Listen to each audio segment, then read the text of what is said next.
What's up, Planeteers? Time for a little Planeteer alert.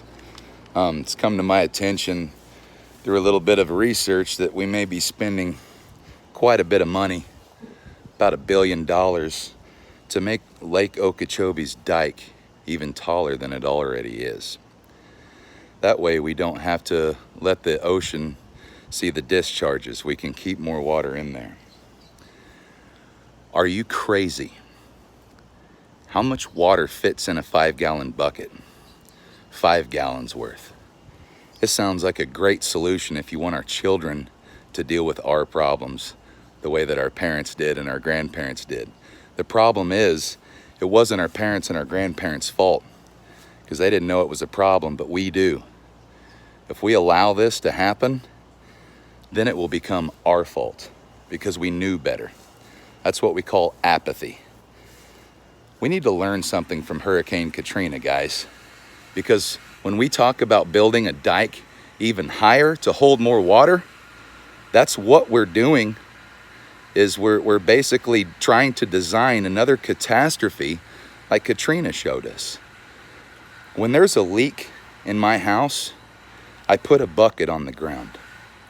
I don't sit there and put a bucket on top of a ladder to try to catch the leak quicker. Why? Because I would constantly be in fear that somebody is going to knock that over and that water is going to hurt somebody. I think that's all of our fears, right? Is South Florida sinking when that dike goes. That's why it's ranked as the #1 most suspicious little dike that could give at any time. Maybe we could spend half of that money to direct water flow south where it should go. I've been spending years of my life preserving the coral reef of Florida, the 3rd largest reef on the entire planet Earth. No matter what I do down here, it's still going to die as long as those Everglades are choked.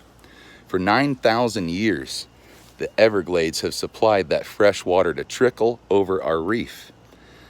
That's what gives it the life that it has. We can't continue to live like the way that we're doing. And there's no reason why we can't change with the times. By putting a higher dike on Lake Okeechobee, you are putting a bucket on a ladder trying to catch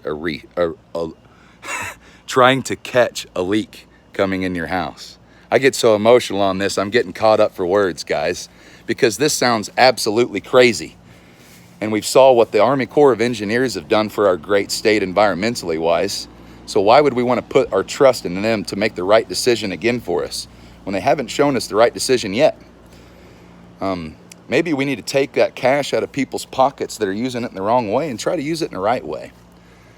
It is quite possible to sit there and take the same land that those evil sugar farmers offered to sell the government before the recession. All of Florida agreed with it. Now all of a sudden we forgot about it.